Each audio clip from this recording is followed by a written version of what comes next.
Hey guys, John here once again from Plus1Daily, and today I'm really excited because this is something I've been wanting to do. I actually did this before on a few of my other blogs, but I have not yet done this for Plus1Daily, so I thought I was going to dive in and give you my top 10 marketing, personal development, business books of all time, my personal favorites. And I actually got to give credit where credit is due, because I got this idea from reading Nick Grimshaw's recent blog post, and we kind of went back and forth on Facebook talking about how much he loved top lists. So I thought, hey, something I haven't done. I've done it on a few of my other blogs, but like I said, I have not yet done it on Plus1Daily to give you guys basically my top 10, my favorite books of all time. Now, this is not numbered 1 to 10.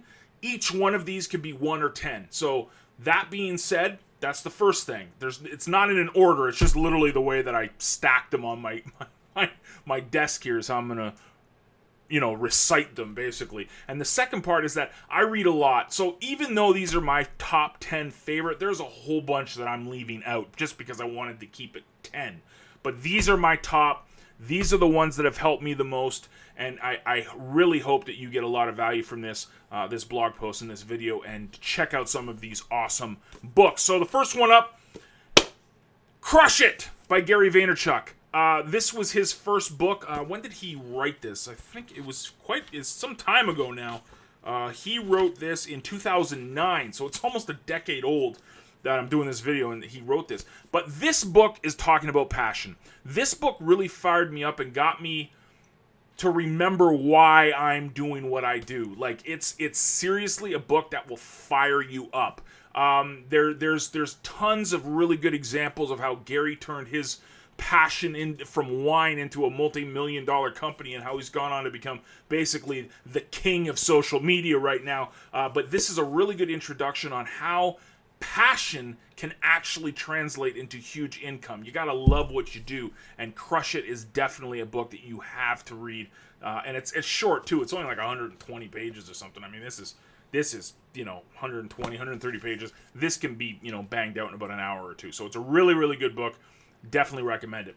Second book up is Darren Hardy's Compound Effect. And Compound Effect, first of all, Darren Hardy was one of the guys I look up to the most in personal development and all sorts of business related issues. This is the guy who I go to with his Darren Daily. He does this free video that he sends out each and every morning, where he gives you a little tidbit and tip. It's the email that I look forward to the most each and every day. But he wrote this book when he was still the publisher of Success Magazine. The Compound Effect is basically his version of Plus1Daily, or Plus1 is my version of the Compound Effect. Basically, small, incremental changes over time that create massive, massive change in your life and your business. This is the DNA of Plus1. This is where I got the inspiration, the ideas, and everything that I incorporate in Plus1 is from this book. This is a brilliant book. And again, you'll notice something. A lot of these books are not very long, because you can get a really good message across in a short, compact read, and that's definitely what Compound Effect is. Fantastic book. Definitely recommend it.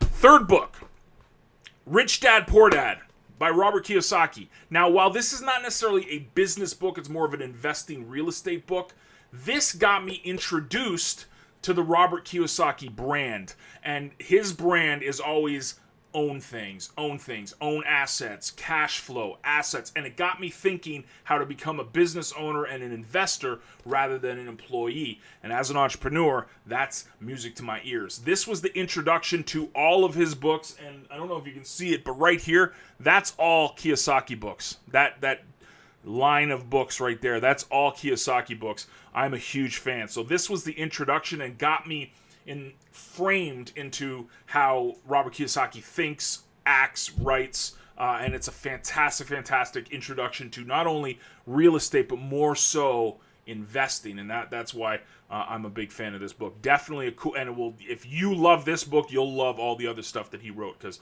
it's really, really fantastic stuff. One of the newer books that I have here, and then the next one we're going to have the oldest book, but this is one of the newer books that I've read that just really, really blew me away. And it's Ryan Holiday's The Obstacle is the Way. Now, what's unique about Ryan is he actually interned with Robert Greene, who I'm going to be talking about in a little bit as well, a fantastic author. And Ryan Holiday basically learned a lot from, his opinions and stuff through, apprenticing basically through Robert Greene. But more importantly, came up with his own ways of doing things. And this book is basically, like it says, the obstacle of the way. It's supposed to be hard. His book argues that there's supposed to be paths that you've got to go through, challenges that you got to face. It's supposed to be hard. It's supposed to be challenging. That's what you want. And if you do it and you follow through, like Ryan's saying in this book, and the tagline is the timeless art of turning trials into triumph. If you follow through, if you actually stay the course, this book is basically about staying the course. You follow through, you will get big results. So Ryan Holiday's The Obstacle is the Way. It's relatively new. It's a couple years old, not too old, but this is definitely a must read and a fantastic introduction to Ryan Holiday, who's got a bunch of other books. Ego is the Enemy. And a bunch of other cool stuff too that he's written as well, because he's a really, really cool author, young guy too, but really, really good. Obstacle is the Way.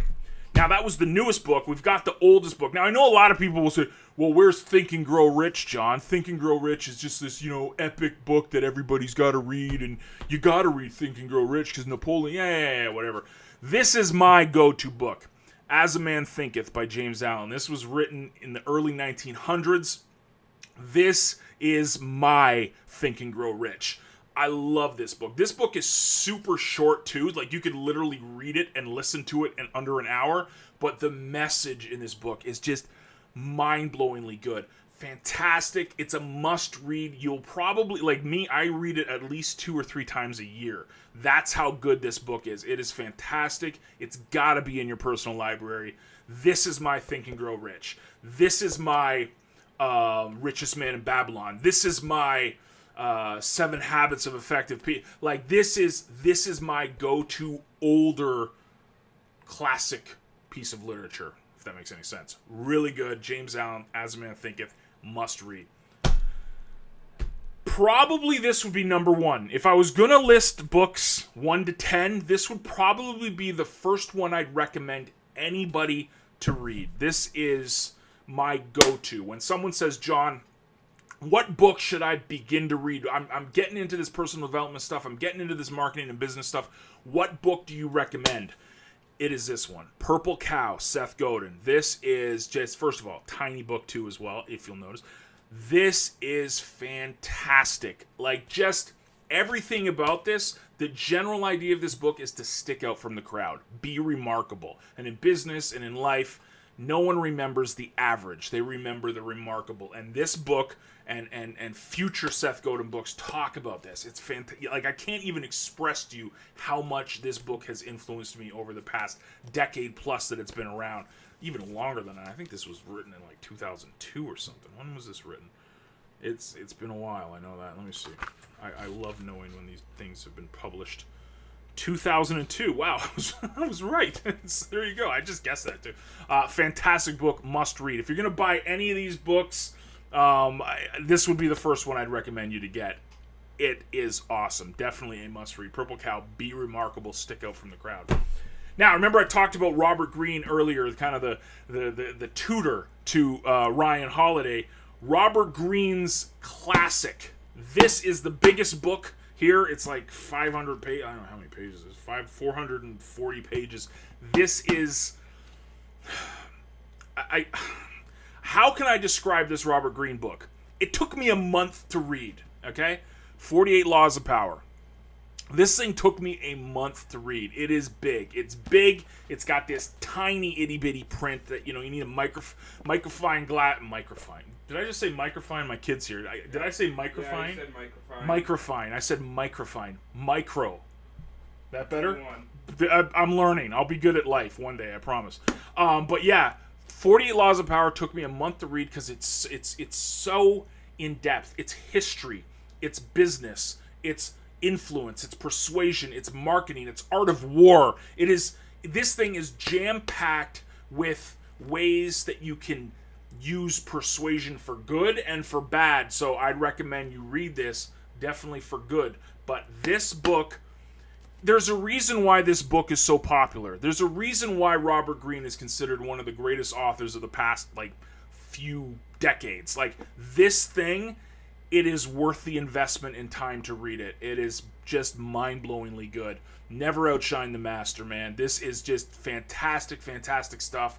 It will take you some time, and if you're like me, where you like little short books to kind of get the message and move on, you're gonna need some patience to get through this, but this is life-changing. This book is just mind-blowingly good, and just some of the techniques that you go over in the 48 laws in this book, it's just great, fantastic. And if you're a history buff like me and my kid are, you will absolutely love this, because this is all historical references. So all the examples that he uses, it's not like business people per se, it's more like, you know, back in the day history, Napoleon times and stuff like that. Like, really, really good. Definitely recommend it. 48 Laws of Power. It's a biggie. It's a big book, but it is worth every minute you put into reading it and studying it. Now we're getting into some of the more popular personal development guys. Now, I know Seth is up there and stuff like this, but now we're going to go into my favorite author. My favorite author of all time is John C. Maxwell. So this shelf here, just that half shelf right there, is Robert Kiyosaki books. The shelf above him, that is all John C. Maxwell books. That shelf is all John C. I love the guy. He is my favorite author, bar none. The guy is just a wealth of information. And one of the books, he wrote 2 books that I really, really loved. Winning with People, but this one is the king. Out of the 2, if I had to pick, it was the 15 Invaluable Laws of Growth. This talks about personal growth in depth on so many awesome levels. This is just a page burner. You can't stop reading this book. It's about 250 to 300 pages long, but it seems like it's a 50-page book, because you're gathering so much information. If you're into journaling like I am, you're taking pictures with Evernote, writing it into your journal. This thing is filled with juicy stuff, fantastic stuff that's actionable, that you can put in and put personal growth and personal development as a mainstay in your life, as something that you really want to work towards each and every day. So yeah, 15 Invaluable Laws of Growth, John C. Maxwell, my favorite John C. Maxwell book of all time, and from my favorite author. Next, we got probably my second favorite author. I got anyways, Brian Tracy. I'm a huge Brian Tracy fan, and you can't see, but over there I got some Brian Tracy shelves too, because there's tons of Brian Tracy stuff I've yet to read, but I have read. And Kiss That Frog, Eat That Frog, fantastic. No Excuses was great. Absolutely mind-blowing. Really, really good stuff, but Goals was my favorite Brian Tracy book. This is all about goal setting. And all of these books that I'm talking about, something that Brian talks about all the time is setting goals. So all the stuff you're learning from everything you're reading is absolutely useless if you don't put it into practice. So goals, this book is about putting things into action. Having your goals set, knowing what you're doing, but working towards it. This is what was so cool about this book. A really, really fun book to read. Brian's got a really unique way of writing. It's very personable. He doesn't use big words. He doesn't use the Robert Greene, the 48 Laws of Power. Like, you need a PhD in history to read some of that stuff, or a PhD in English to read some of that stuff, because he's in depth. But Brian talks to you like he's sitting in the room talking to you, like he's taking you by the hand and saying, this is what you should do to set your goals, blah, blah, blah, and break it down for you in easy to understand language. Fantastic book. Highly recommended. Brian Tracy, all Brian Tracy books are fantastic. Like Eat That Frog and No Excuses are probably classics that everybody would recommend. I loved Goals because it was about action. It was about taking action from everything you're learning, putting it into play, putting all the passion that you got from the Gary Vaynerchuk books of Crush It, and actually putting things into motion. So Goals comes in at the 9th book. Now we're down to the final book, and thank you guys for listening to my top list, my first ever top list here at Plus1Daily. This book I read probably in 2002-ish, I'd say, or even 2003, maybe. Well, this thing said it was published in 2003, so it must have been 2003 that I read it. So I read it 2003. I knew it was around those days. This started me on my obsession with reading. And basically because he recommends you read a lot. And it's Jeffrey Gitomer's The Sales Bible. This book showed me one of the biggest lessons I think you'll ever learn about sales is when you stop trying to actually sell to people and start delivering value to people, you're actually going to make money. That was one of the biggest takeaways from this book, but this thing is jam-packed with useful sales techniques, tips, tricks on how to actually make sales in any business you're doing, and it's a really, really unique way of doing it. Jeffrey's, one of those authors that, again, he takes it another level. Like he's like the Brian Tracy, kind of like talking to you as if he was in the same room as you. But with Jeffrey, he makes it's almost like you're playing a game when you're reading the book. I can't explain it. If you've read a Jeffrey Gitomer book, you know how awesome he is at being an author. It makes it fun to read. It's exciting. It's an adventure, and you learn so much. I mean, look at this. I still got little Post-it notes from stuff that I marked down like a decade ago. Like just such a great book. It's such a wealth of information. It will definitely show you that sales isn't this big, ugly, scary thing that a lot of people are afraid of. It is actually very easy to make sales once you stop trying to sell people and you start delivering value. And this is where, the quote of, what is Jeffrey's quote? All things being equal, people do business with people they know, like, and trust. All things not being equal, they still do business with people they know, like, and trust. So just a fantastic book, a great book, and an introduction to sales. If you've not read a book on sales, this is definitely the one you need to read first. So there you have it. That's my top 10 list. I would love to, Nick, I'm calling you out, man. I'd love to hear your top 10 list now, dude. I want to hear what you think are your top 10 books in personal development and business and stuff.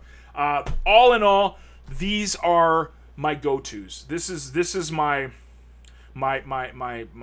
it's what built my personal library. These are the gems that I found by reading some of the books that I thought were boring as heck. The ones that I kind of like got to page 50 and said, oh man, but then it's also the ones that, I didn't even talk about David Meerman Scott, one of, fantastic marketing lessons from the Grateful Dead. That should be in my top 10 too. Good to Great by Jim Collins. I didn't even talk about that.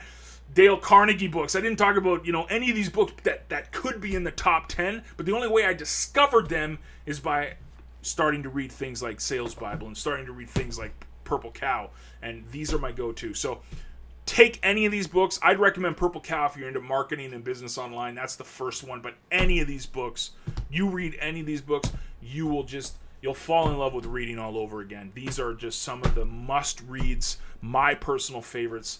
It's not gospel. It's not, the be-all, end-all of top 10 lists, but they're my top 10, and I hope you do enjoy reading them as much as I did. And I'd love to read your comments below to see what books you think should be in your top 10 lists and something that I may have forgotten, because I'm always looking for new books to read. Thanks for watching, guys. Hope you enjoyed it.